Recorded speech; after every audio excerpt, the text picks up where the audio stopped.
আমরা এখন এই মুহূর্তে আছি রাজবাড়ী সদরের মকরিচরে।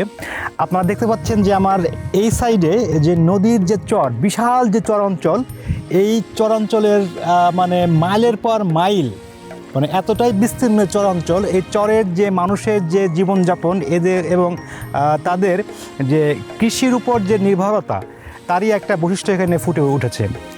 চরাঞ্চলে মানুষের যে জীবনযাপন এবং তারা কৃষি নির্ভরশীল, এবং এই চরের যে ফসলগুলো হচ্ছে এবং চরাঞ্চলের যে উন্নত প্রযুক্তির মানে গবেষণা হচ্ছে, তার উপর ভিত্তি করে এই চরাঞ্চলে আমাদের ডাল ফসল এখানে খুব জনপ্রিয় হয়ে উঠেছে।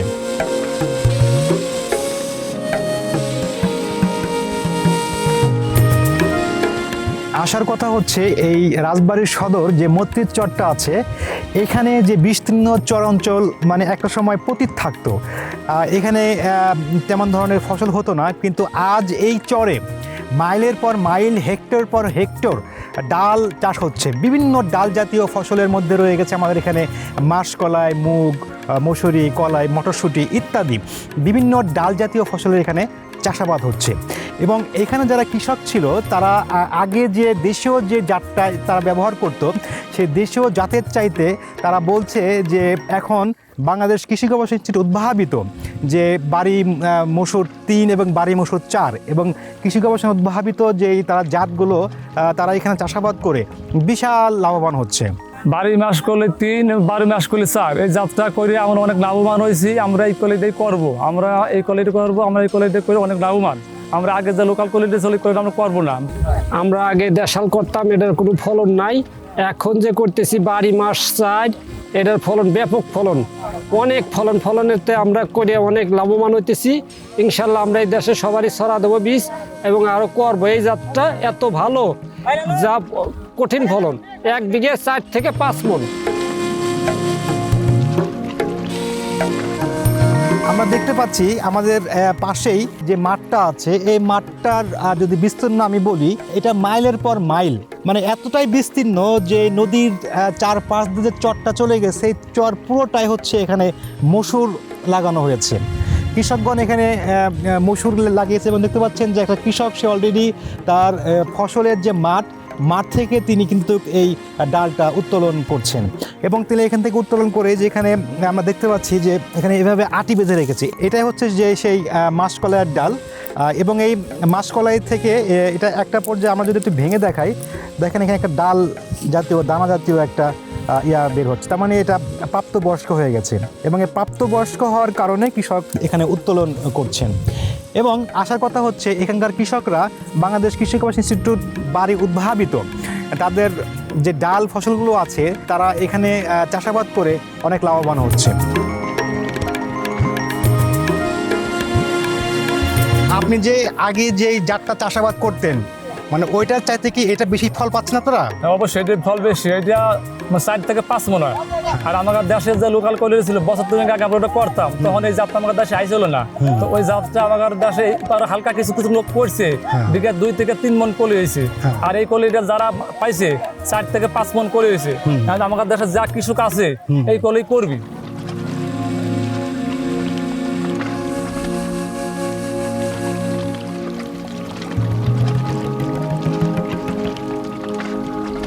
আপনারা এইখানে যে মকুরির চর রাজবাড়িতে, এই চরে মূলত আপনাদের বাড়ি উদ্ভাবিত যে মাসকলাই জাতগুলো আছে, মানে কোনটা কৃষকের মাঝে বেশি জনপ্রিয় বলে আপনি মনে করছেন?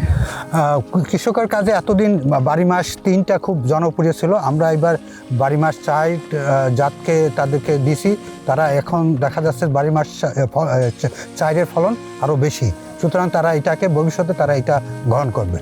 আচ্ছা, এই যে 12 মাস 4 যেটা আছে, এটা আমাদের হেক্টর প্রতি কেমন ফসল উৎপাদন হচ্ছে এখানে? এই 12 মাস 4-এর ফলন হেক্টর প্রতি প্রায় আশা করা যাচ্ছে যে 2 টনের উপর পাবে তারা। আচ্ছা, আমরা কৃষক পর্যায়ে মানে জানলাম ওদের কাছ থেকে শুনে যে আগে যে দেশীয় জাতটা তারা এখানে ব্যবহার করতো, সেই জাতের তুলনায় আমাদের বাড়ি উদ্ভাবিত যে 12 মাসকলাই 3 এবং 4, সেটা এখানে ব্যাপক জনপ্রিয়তা লাভ করেছে।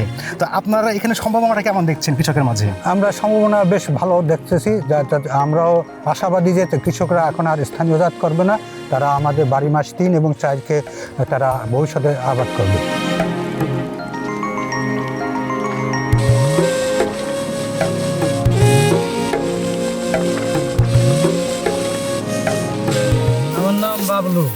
আমরা এই কলই আগে আমরা বুনতাম, তার শীত ফলন বৃদ্ধি কলই নাম চাই।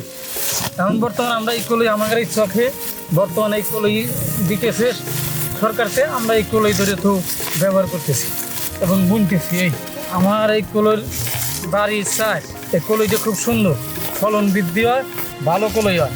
এই কলই আমরা বর্তমান আমাদের এই চহে এই কলই বর্তমান চলছে। আগে বাতামলি বিঘা 2 মণ, আর এখন এই মিনে পাই বিঘে 4 মণ। কলইটা ভালো কলই আমাদের দিছে, এই কলই ভালো ফলন, আমরা তো খুশি হয়েছি, কঠিন খুশি হয়েছি, এলাকা মানুষ সবাই খুশি। আমরা এখন যেখানে দাঁড়িয়ে আছি দেখতে পাচ্ছেন যে বিশাল যে চর অঞ্চল, মানে এটা অনেক বিস্তৃত একটা চর। এক সাইড দেখেন গরু হাঁটতেছে, যে গরুগুলো এখান দিয়ে সুন্দর একটা উঠতেছে, একটা সুন্দর যে একটা পরিবেশ, মানে চোখ জোড়ানো যে একটা পরিবেশ, সেই পরিবেশটা এখানে অবলোকন করতে পারছি। আমার এই ডান সাইডে দেখতে পাচ্ছেন যে সূর্য মানে অস্ত যাচ্ছে, বিকেলটা পরে এখন সূর্যটা আস্তে আস্তে আস্তে আস্তে নদীর বুকে অস্ত হয়ে যাচ্ছে, যে একটা রশ্মি পড়ছে, লাল রশ্মি, মানে এটা দেখার মতো একটা পরিবেশ। তারই পাশেই, এই চরের পাশেই যে ফসলের যে মাঠটা দেখতে পাচ্ছেন, একজন কৃষক সেই মাঠে তার ফসল উত্তোলন করছেন। এখানে আরও অন্যান্য কৃষক ছিল, কৃষকগুলো আস্তে আস্তে চলে যাচ্ছে, কারণ এখন বেলা শেষ হয়ে যাচ্ছে, এই কারণে কৃষক চলে যাচ্ছে, মানে বাসায় চলে যাচ্ছে। এখন তারা এই চরে তাদের একটা মানে জীবনের যে তৃপ্তি, জীবনের যে খোরাক, এই খোরাকটা তারা এই চর থেকে তারা এখন পাচ্ছেন। সেটা হচ্ছে কি, গত কয়েক বছর আগেও এই চরের মানুষ নানা ধরনের মানে প্রতিকূল অবস্থার মধ্যে তারা বসবাস করত। তারা কোনো ধরনের চাষাবাদ সেখানে করতে পারতো না এবং কোনো ভালো ফসল তারা সেখানে করতে পারতো না। এই কারণে অনেক কৃষক এই চাষাবাদ থেকে পিছিয়ে যাচ্ছিল। আসার কথা হচ্ছে বাংলাদেশ কৃষি গবেষণা ইনস্টিটিউটের বিজ্ঞানীগণ তাদের নিরলস চেষ্টা এবং পরিশ্রমের ফলে এই চরের বুকে সবুজের যে সমারোহ সেটা এখানে তুলে ধরেছে। তারই উদাহরণ হচ্ছে এই চরের পাশেই হচ্ছে এই ফসলের মাঠ। আপনারা দেখতে পাচ্ছেন যে এই ফসলের মাঠে একজন কৃষক তার ফসল উত্তোলন করছেন এবং সেই ফসল উত্তোলন করার পর এগুলো মাড়াই এবং ঝাড়াই শেষে সে হাটে বিক্রি করবে, সেখান থেকে তার পারিবারিক চাহিদা পূরণ করবে এবং পরবর্তী বছরে তিনি এই ফসল থেকে আরও তার অর্থ সঞ্চয় করবে। এভাবেই কিন্তু একটা পারিবারিক যে চাহিদা এবং এটা ফিল আপ হচ্ছে।